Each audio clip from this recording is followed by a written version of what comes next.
Welcome. Today we'll be starting a series about some, secrets in Warcraft 3. And first we will start with the cheat codes, because there's a story behind them. First is the Dude Abides. Now this is a line from the Big Lebowski, and the cheat itself resets all your cooldowns. The Dude Abides. Good. Now let's move on. Daylight savings. And then you add the time of the day you want. If the time is specified, time of day is set to that. Otherwise, time of day is alternately halted/resumed. This is an easy one. It's basically a reference to daylight saving time. There's nothing to it. Next, we have lights out. Set time of day to dusk. This is an expression that makes a reference to the following two definitions. 1. The time when those resident at an institute, such as soldiers in barracks or children at a boarding school, are expected to retire to bed. Two phrases as an example: lights out at 9 o'clock and lights out. And the second definition is a fanfare or other signal indicating or signifying this, the one mentioned above. So again, pretty clear cut. Next is rise and shine. Set time of day to dusk. This is another expression that means, you're using to tell someone to wake up and get out of bed. Both this one and the one before it with lights out are very commonly used in war movies. Synergy.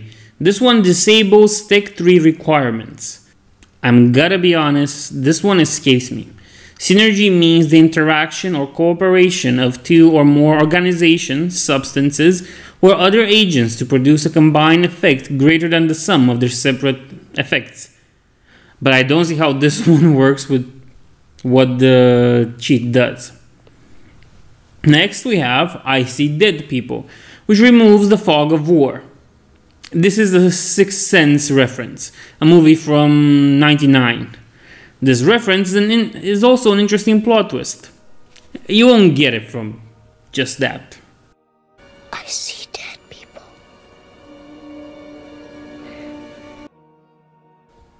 Next, we have Sharp and Shiny, research upgrades.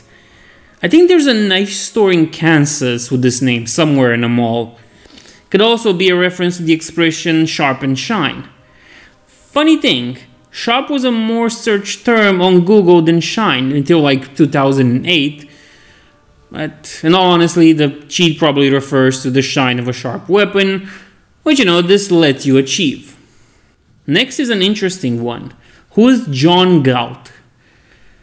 This cheat enables the research. And let's find out who is John Galt after all. He's a character in Ayn Rand's novel Atlas Shrugged from '57. Although he's not identified by name until the last third of the novel, he is the object of its often repeated question, who's John Galt? And one of the quests to discover the answer. Also, in the later part, it becomes clear that Galt had been present in the book's plot all along, playing several important roles, though not identified by name. As the plot unfolds, Galt is acknowledged to be a philosopher and an inventor. He believes in the power and glory of the human mind and the rights of individuals to use their minds solely for themselves. He serves as a highly individualistic counterpoint to the collectivist social and economic structure depicted in the novel, in which society is based on oppressive bureaucratic functionaries and a culture that embraces mediocrity in the name of egalitarianism, which the novel posits is the result of collectivist philosophy. Now you know why this cheat does what it does. Also, funnily enough, kind of based. Next we move at all your bases are belong to us, which gives you an instant victory. All your bases are belong to us is an internet meme, based on a badly translated phrase from the opening cutscene of the Japanese video game Zero Wing. The phrase first appeared on the European release in '91 for the Sega Mega Drive port of the game, but the game also appeared as an arcade in Japan in '89. It's an old meme, but the basic translation makes this error even more funny, because here's what the thing really says. With the help of Federation government forces, Cats has taken all of your bases. Localizers. Don't you love them? Next we have somebody set up us the bomb, which is an instant defeat. I don't know why you would use a cheat like this, but sure. It's still a zero-wing mistake. The original phrase is, it appears someone has planted explosives. Localizers. Don't you love them?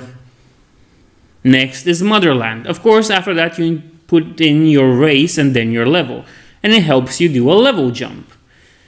Now, Motherland refers to one's native country, so you can see how this ties in with the level skip. But it's not really that, because this continues Blizzard's tradition of using Natalie Merchant's album names for the cheat code that navigates levels in campaigns. Like Tiger Lily from Warcraft II, I guess, and Ophelia for StarCraft. Next we have, it vexes me. Funnily enough, this is a word that Artist likes to use in the campaign, and it's basically a can't win cheat. Again, I don't see its purpose, but sure. It's a Gladiator reference, okay? That's what it is. It vexes me. I'm terribly vexed.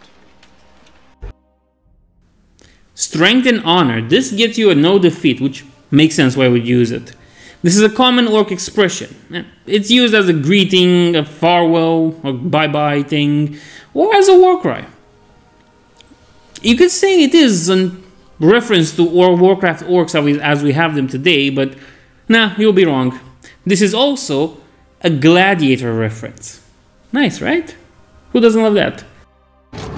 Strength and honor. Strength and honor. Strength and honor. There is no spoon, which gives you unlimited mana. It's a Matrix reference. What were you expecting at this one, to be honest? This one's like the most on-the-nose one. There is no spoon. There is no spoon?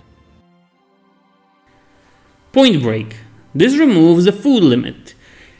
Maybe it's a reference to the 91 movie called Point Break. The movie's film title refers to the surfing term point break, where a wave breaks as it hits a point of land jutting out from the coastline. That's it. Greed is good, and then you can put the amount you want in it. It gives you X amount of gold and lumber. This is something Gordon Gekko says in the 87 movie Wall Street. A little bit differently, but it's still a good one. Greed, for lack of a better word, is good. Leave it to me, plus an amount, gives you X amount of lumber. Leave It To Me is a gardening company in Hampton, UK. But I doubt this is what it's referencing, as more likely a word play on the expression leave it to me. You know, because you put leaf in it, because it gives you lumber. Kaiser Zoz gives you X amount of gold. And this one's a little bit of a tricky one, but here's a reference to it. Kaiser Zoz is a fictional character and the main antagonist in the 95 movie The Usual Suspects. Zoz is a crime lord whose ruthlessness and influence have acquired a legendary, even mythical status among police and criminals alike. The character was inspired by real-life murderer John List and the spy thriller No Way Out, which featured a shadowy KGB mole who may or may not have actually existed. Old Blizzard used to like good stuff back in the day. Nowadays, they just like the last season of Game of Thrones. Iocane Powder. This one gives you fast death and decay. I mean, things die faster and they go off the map faster. Iocane Powder is a fictional poison from the book and the film The Princess Bride. Next we move to... Oh wait, I forgot one. Which is a big one. No, let's do this one first. Warp 10. Speeds constructions of buildings and units. Warp 10 is a reference to Star Trek, in which faster than light travel speeds are measured in warp factors. See you at Warp 10. Now let's go to my favorite one, Who's Your Daddy, which gives you God mode. Who's Your Daddy is a slang expression used to show dominance over someone else in an aggressive, playful, or sexual way. Daddy goes way back in terms, you know? Records from the early 17th century shows daddy being used for any controlling or older figure, regardless of biology. In the 17th century, it's a question that prostitutes used to ask each other to know who the pimp was. This phrase also appears in the song Time of the Season from the Zombies, released in '68. It wasn't used in any sexual way back then, but radio DJ Dog Strach would change that in the 80s, or in the 80s, I guess it works.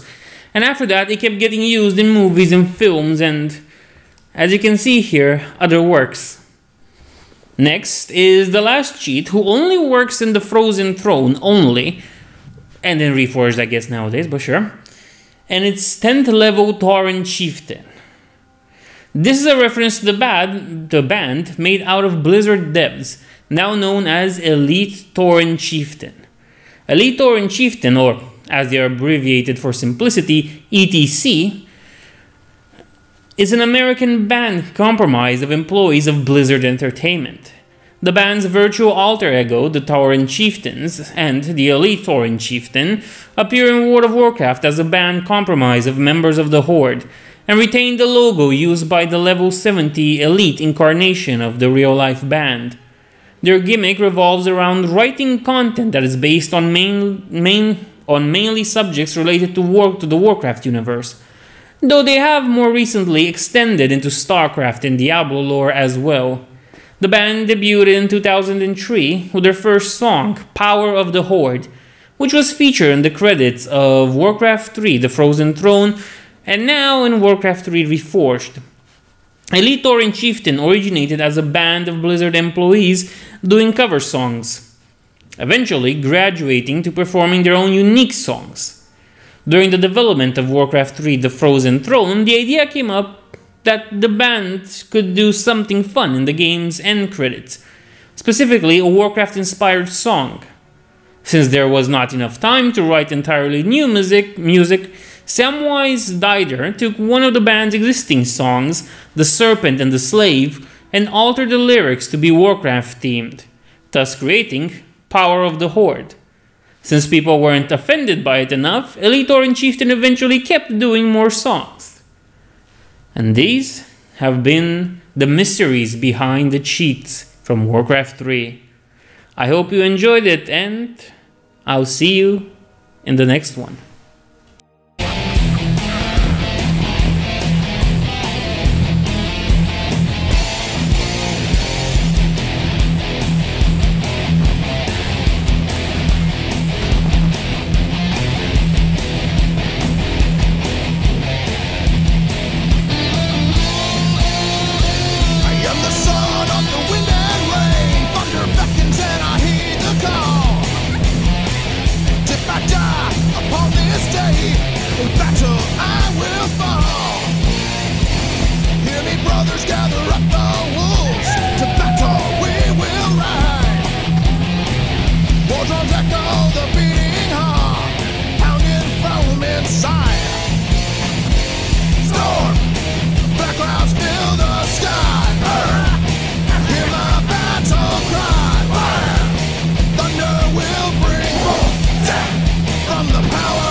To the Warsaw clan.